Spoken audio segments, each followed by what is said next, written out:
Tony, it's just after midnight here in Soest. It's been a long day. First travel from the Netherlands to Frankfurt, the match, and then heading back to base camp in the Netherlands.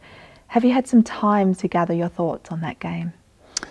Some. I would need some more, to be honest, to see the game more, clip the game more, meet with my staff a little bit more, get some hours sleep to do a really good review and comments on the game. But I do have some idea what I think we can learn from this. Germany and the Netherlands, when these matches were announced, you mentioned that it was a real opportunity to throw the players and the team to get an understanding of where the Westfield Matildas are at. What did you find out? Well, first of all, we found out tonight that Germany is a really good team. I said directly after the game that sometimes you play a team that is much better on the day, and they were. They played phenomenal. And also the tempo play. You can see how little time you have on the ball in the attacking game because they're all over you, and the pressing game was impressive. So we get to learn that, you know what, we need to make quick decisions, we need to play fast in our attacking game to not lose the ball as much as we did tonight. And on the other side, our pressing game didn't bite as much as we hoped and thought it was going to do because Germany played a really fast attacking combination play as well. So we ended up playing way too deep in the park. We wanted to press all over the field and be aggressive, and it's a good learning experience in the sense of some of the things you might get away with in other areas or at other levels you don't get away with when you're at the world level, like the top level, because everything is so fast. So it's creating these good habits that you get little time on the ball and all these things. So that's one of the number one reason I said from the first day we need as tough schedule as possible to get this exposure, to get this learning, to see where we're at the individual level and at the team level. Was this an extreme challenge this time? Of course it was with all the circumstances, but we're not going to shy away from that. We're still going to go into these type of games with the mindset of getting one day better and learn and have takeaways from this. And there's going to be a lot of learning moments from this game.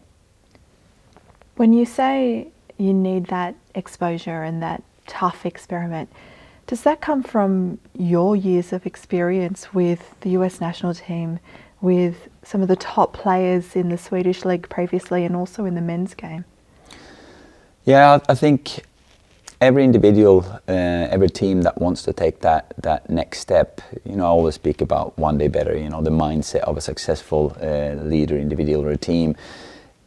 They also are brave enough to put themselves in a situation where they are challenged a little bit outside of their comfort zone to get that next reach and reach a little bit higher. And I think looking at every team that has developed over years, for example, the US or some of the men's team I work with, or when I work with Tyresö and so forth, you need that challenge in order to get that exposure all the time, to always want to take a step and get a day better. But that can also be created in your environment. So the Matildas, what we do now in training environment as well, is always to try to raise the bar, do everything we do quicker, faster, whether that's the pressing game or the passing game. And I think a tough schedule is very important, but we also then have to be a little bit mindful of the players, because it's tough to lose 5-2. It's tough, and I put them in that tough situation. So I need to take some ownership on that one as well to protect the players a little bit. But that doesn't mean that's an excuse, because we're not wired that way. We want to really challenge ourselves to go into these tough games and learn. And we'll learn a lot today. Let's head back to the game. And the opening 10 minutes was quite positive, and before going a goal down and then losing Carly Rosbach into injury and Vida Goad getting her start. When the team has those kind of setbacks, what are you looking for as a coach in terms of the reaction? I think I'm looking for character in terms of toughness, mental toughness. We have spoken about that no matter what's thrown at us, especially in a unique situation in the world today with COVID. We had some tough preparation going into camps, and we haven't been able to play for a long time and so forth. Those can be tough moments, can also be tough moments in the game, and how do we respond to those, and don't get too emotionally distracted, but focus on what we can do as individual and as a team. So I do agree that I think the first 10 minutes of the game was positive. I think we came out brave, aggressive, high tempo. And then they got that goal from a throw-in. We lose a 1-on-1 duel and boom, they're in behind us and then score 1-0. And then unfortunately Carly's foot flared up, so we needed to make a change. So definitely what I want to take away from those moments is how do we respond when those things happen. But I have to say though, and that looking at this team historically, if you look at the China game in the qualifiers, you look at the Brazil in the World Cup, that never say die attitude to no matter what the situation is, to never give up, to always want to, show what we're about. That is ingrained in this group and in this team. Now with a lot of new players here, it's getting into that culture, getting into that environment, getting that exposure and get into it. So I think there's some other learnings from this game as well, not just the mental and the response on setbacks. There's also some tactical aspect of the game that's interesting to review. There were some elements where, we tried in a very short time to bring the team together. It's a new coach, a lot of new players that come from club environments with different tactics, different lineups, different system. They haven't played together for almost 400 days. So to bring all that together in a few days into a game, you can see that we were a bit disjointed today, both in defending and attacking, which is natural, but we then need to look at what does it look like when we did things good together, which was a little bit too few times, to be honest, in this game, but also what it looks like when we're disjointed and see how we can fix that and get better. So how do you simplify that process, Tony? You've only got a couple of games until the Netherlands. Well, it's going from like all the things we're talking about now. Remember, I haven't really had time to do the great review, but what we do is we're looking at it, we'll bring it down, and then tomorrow it's going to be a laser-focused review meeting with the team to look in details. We had a game plan. We then do a game review and see what in that game plan was good and what was bad and what can we do differently.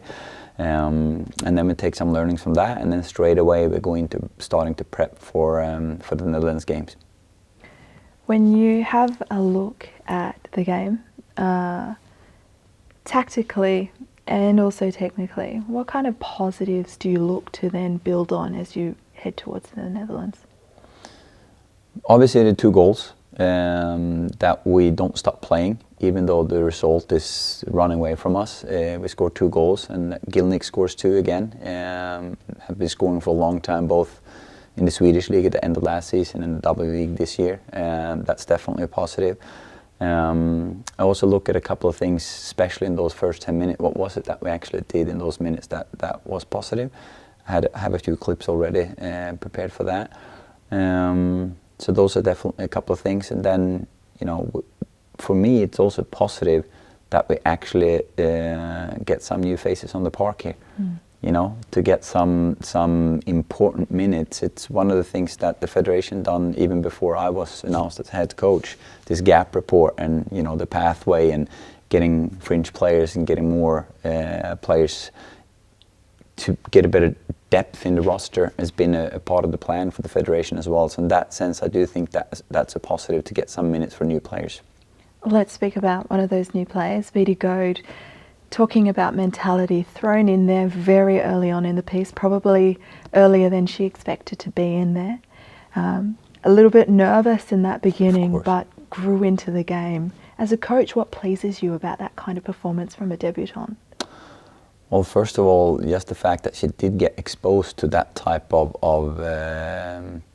situation. It wasn't that we sat down in an hour before and prepped her and said, hey, you're going to start this game and this is going to work on it. She's thrown in it like that. Here we go. And of course, that's a nervous moment for her. But I also think she's going to learn a lot from that. She's going to learn a lot how to control her emotions and all those things. So I think could have been a good thing that she played next to the bench, close to the bench, and that when she came in, so I could give her a little bit, let's go, let's do this, and do what you did in training. And we actually said in this camp that we're going to take a look at a lot of different options, considering the situation we have. We need to make sure we expose players to this environment. And I'm happy that she grew into the game.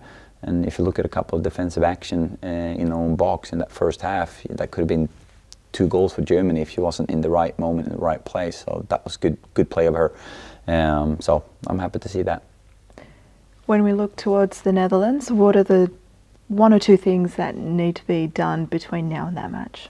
Well, number one thing is recovery. Netherlands played the day before us when they played Spain, so they have 24 hours more recovery than we have going into that game. So recovery strategy is definitely number one, to make sure that we're fresh and ready to go physically, so we can play that high intensity game that we want to play.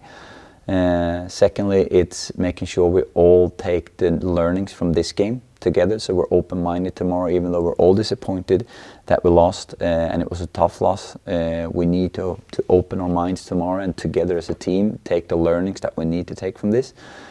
And then from there, it's ASAP making sure we have a laser focus on the Netherlands, tactically, technically, and physically, of course. And just finally, we've had this conversation and you mentioned the performance gap. There's a real conversation about the need of building depth. You've been through this process before. Can you tell us, I guess, what are the key pieces of that as we look to build not just towards Tokyo, but also towards 2023? Yeah, when you mentioned 23, I think I said in a press conference earlier that we're always going to have half of a foot or a foot in that parallel process towards 23. Obviously, it needs to be laser focused with very little time to the Olympics, but there's always going to be a little bit of focus parallel when it comes to the World Cup 23. So that process is always going to be that we scout and keep an open eye on all the players out there, but also make sure that when the chances are there, that we do expose those players to the training environments that the Matildas can provide, but also when they perform good enough and deserve to actually be brought onto the field, that we also give them more caps to play. But we have to balance that obviously in the short term, because we have very little playing time and game time to prep this team for the actual Olympics, not many games at all. So it's that balance of prepping a team with a laser focus going into the Olympics, but then also get more players getting caps to get exposed to this and get experienced so that we can broaden the roster. Because you know what? It doesn't take 11 to win a title, it's take 23. And with 23, I mean 23 players, because that's normally what you have in a World Cup roster. Tony, it's been a 14-hour day. I'm going to let you get some rest. Thanks for joining us. Thank you. Well, I'm actually going to head to the computer and start clipping that game again. No rest for the weary. No. Thank you.